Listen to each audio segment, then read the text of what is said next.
को छोड़ दें, that you are not the doer, this is all samasti which is doing. You are basically a small little instrument in the process, and things are happening on their own. I think That is that what will you have explained. that will तो that is पलायनवाद नहीं है, संन्यास का मतलब वो भी कर्म का संन्यास है। और बिल्कुल absolutely. आपके साथ इस, so what are the deliverables for the generations now, sir? This is the basic thing which comes to my mind. All these interesting stories or the knowledge. Okay, the very quick answer to this is that if you remember old age, I remember my childhood when I was, child, all the time sitting with my grandfather and grandmother. Stories, and each story will contain some moral, some lesson in itself. We should tell stories to our kids and grandchildren, and the stories which are highly, representative of the knowledge contained in Indian, writings. Like the large number of stories, there are thousands of stories. We have Jatka stories, we have stories in Mahabharata. If we select a few stories and explain, because if we give a direct lesson to the kids, they will not understand it. But if we tell them through a story, I think things remain in their mind for a longer time. And that comes back when it is needed at some stage in life. So I would suggest that, each one of us should try to use some stories from our ancient writings to narrate those stories to our kids and grandchildren. And then it will help them to imbibe some of these principles. This is a quick answer, but of course we'll deal with it separately in a separate session. Sir, very true. And will it be possible to have a systematic documentation of these so that we can proceed further according to the age and the profile of the audience to transmit all this? I think we need a separate session on this, sir. Yes, we will do that. We will do that separately. Yeah, please, sir. Thank you, sir.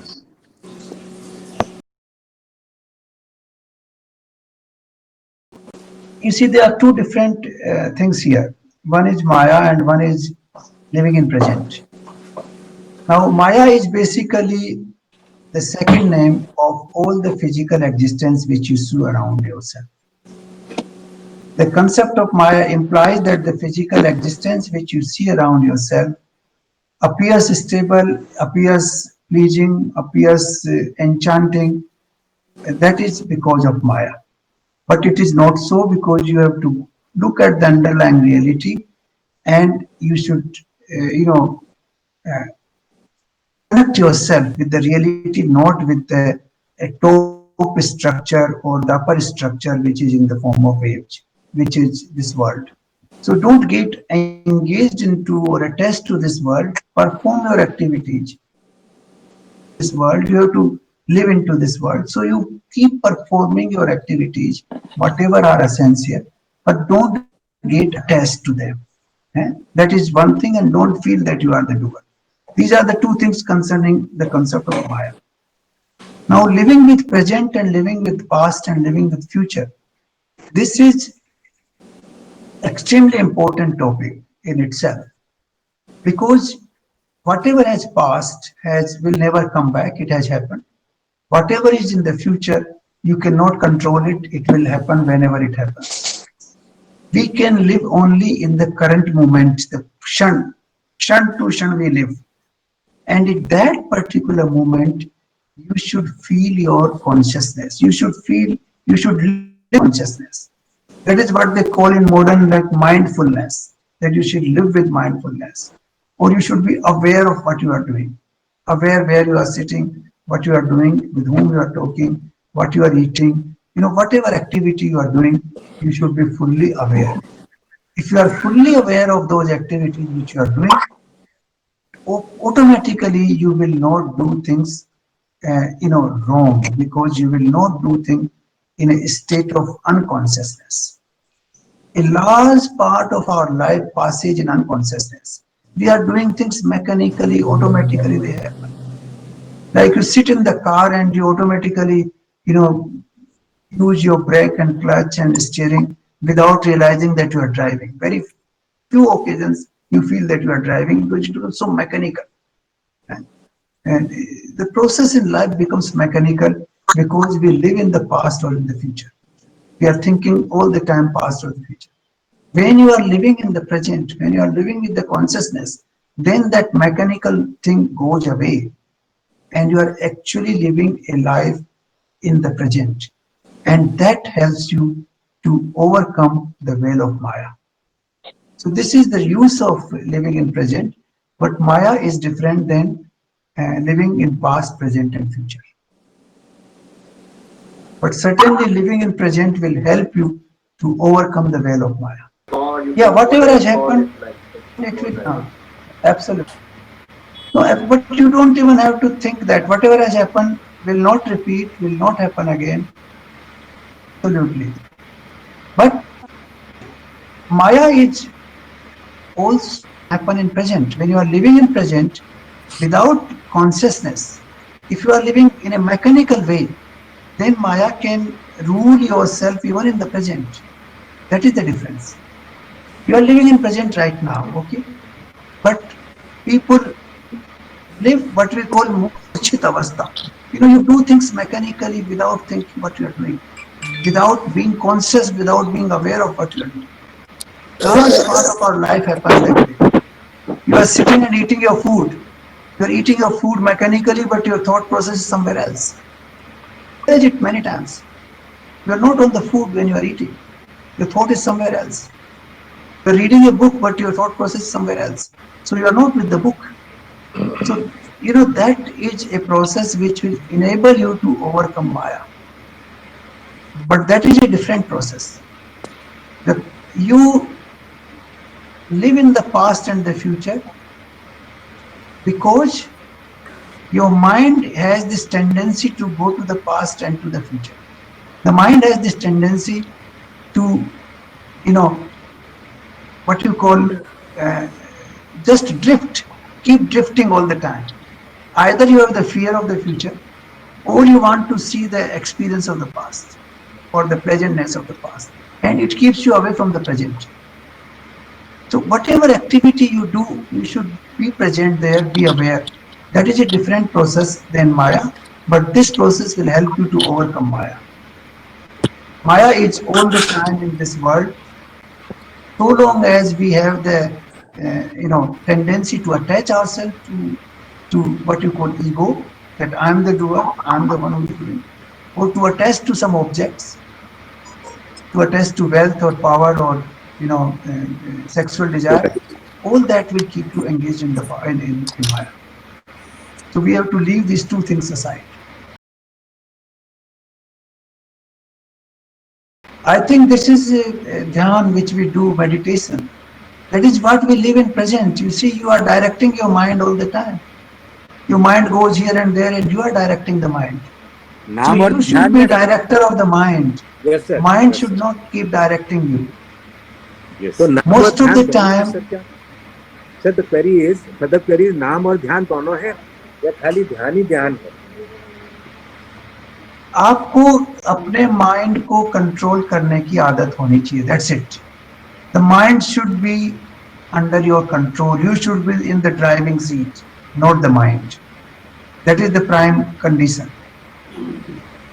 You should keep telling the mind, do this, do that. But most of the time, your mind keeps driving you. If you think deeply, you will realize it. But so we need an instrument for that purpose, and the instrument is meditation. Meditation is the best instrument that you are able to control your mind. Do this practice every day. I think this will change. How many times a day, sir? Do every day at least 15 minutes, 20 minutes. Once a day or Trikal Sandhya ka once a day. Once a day is good.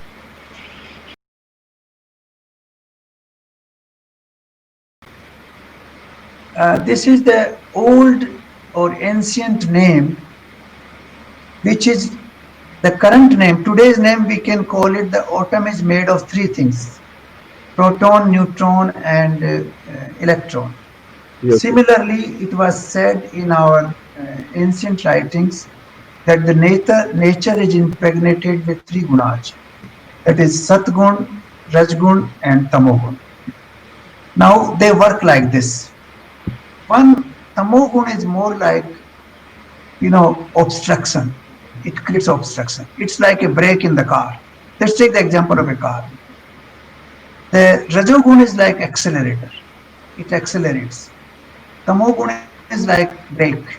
And Satgun is the steering, the balancing of the two, and also the balancing of the steering. That is Satgun.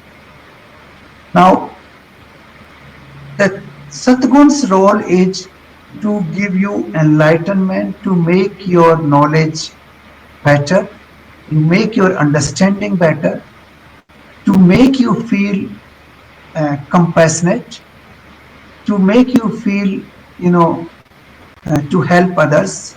It's like to some extent philanthropic, to some extent respect for others, to some extent enlightened vision, long-term thinking. That is the job of the Satgun. Rajogun is also called, Raja. The word Raja comes from Raj, because Raja is all the time laboring very hard, working very hard. So wherever you have to work very hard, whether it is your profession, whether it is the job of a king, or whether it is job of a driver, or whatever profession you are doing, an engineer or a doctor or whatever. Now that is driven by Rajogun. Rajogun means you are pushing your activities with a purpose of acquiring more wealth or more prestige or more power. That is the function of Rajogun. It requires reward. It's reward and work. I work for a reward. Simple. That is the way it is. All that is reward driven is Rajogun. And the people who don't care for anything, they are lazy. You find in offices people who are lazy. Whatever you tell them, it doesn't matter. They live in their own world. These are the three words: the alasya, pramad, and nidra. This signifies tamogun. The people who are more of tamogun, they are lazy. They don't care. They don't want to learn anymore. They have limits on learning, and they prefer to stay aloof in their own world. So this is what the composition is. It is not that the tamogun is bad and satogun is very good. Of course, to some extent, yes. But all three are needed for running this universe, running this world. Like a car requires brake and accelerator both, and also a steering to balance everything. Similarly, this world requires all the three. For example, there is no, what we call this, you put a stone, you roll a stone. If there is nothing to obstruct that stone will continue to run and run and run. There will be no end to it. Once you cross the, what you call the gravitational force of Earth, then you have no control. It just keeps running and running and running. Force is actually a part of the tamogun, but it is essential to run this world, to keep you on the earth. It is important. Otherwise, you will not be on the earth. To put an obstruction to the speed, it is important. So tamogun also has its own, advantages which are needed. Rajogun keeps you driving. It gives you actually the passion. It gives you the passion, passion for wealth, passion for desires, passion for prestige, passion for all these. That is the Rajogun. The balancing, I should care for others. I should do good things for the society. I should acquire knowledge. I should spread knowledge. I should educate people well. Those qualities are Satogun. And all the three qualities are in everybody has all the three qualities. There's not a single person who doesn't have all the three. It's a question that you have to cultivate one over the other. Cultivate Satgun more. And some people are cultivating Rajogun more. Some people are lazy and they want to stay with Tamogun more. So that is what we have to decide. We can, based on our own tendencies, how to move forward. But moving forward, you have to move from Tamogun to Rajogun to Satgun and then go beyond all the three. That is Urdhgami way of life, that which will make you rise in the life, in your consciousness. But we can talk in a separate session on these gunas separately.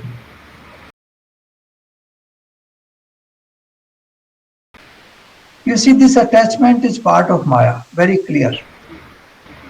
And there is a very profound,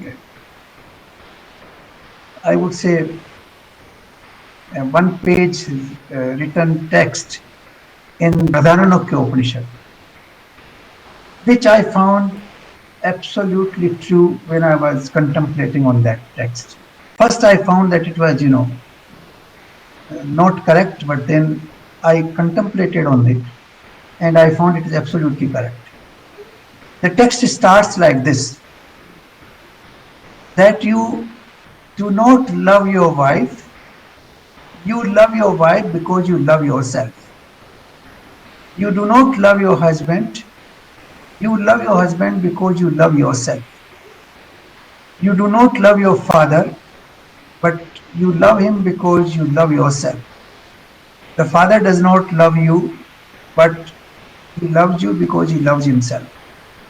So the core of the thing is that since you love yourself, the selfishness is the root of all the relationships.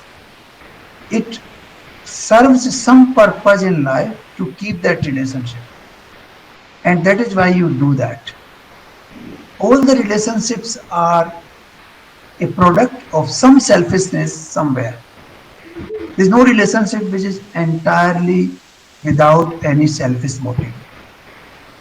So, Rajesh, this is the attachment we have with children.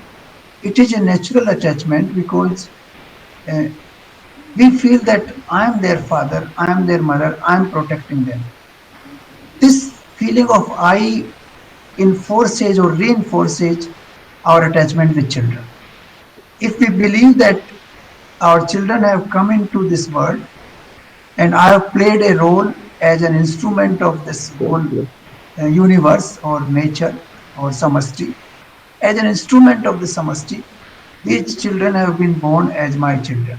And that is where we should, if we start looking at that way, I think we will be we will do a better service to them than we do with attachment. With attachment, we try to impose our will on them. We don't give them the freedom. We think that we are thinking for them, while they have a different nature. So let them have their free thinking, their own direction of the life, rather than we imposing a direction on them. But at the same time, our job should be to understand their tendencies, what tendencies they have, and to help grow those tendencies. Like somebody is interested in music, you understand, you tell him, okay, now you have this interest, why don't you pursue this? Somebody wants to become a medical doctor, let him, we should support him in that process. So our role should be supporting them rather than to impose our will on them. And the imposition happens because of excessive attachment. The support happens if we can remove that attachment, the support process will come and they will become better children and better human beings. So I think the Maya has its role here, but we have to detach ourselves. We have to, we are propelled by our selfish motives to protect them. We feel that we are protecting them, but they don't feel that way. This is the difference. I don't know whether I have been able to clear the point, Rajesh, but the fact is that we have to reduce our attachment and look things more objectively. And let me give one example to illustrate this. For example, a patient is suffering from some ailment and requires surgery. For example, there is a lady who requires a surgery, heart surgery. Now her husband is a very renowned heart specialist. Since he is attached to the wife, he will not perform the surgery, because as soon as he does the surgery, he will become emotional and he will not be able to do his job properly. So he will invite somebody else to do that, who can do it more objectively. So a person who looks at things in an objective way, in a detached way, can do a better job than the person who is attached and who is emotionally, having turbulence or affected by a particular situation. So if we can keep that distance with the children and look things more objectively, I think we will serve them better. Wonderfully explained.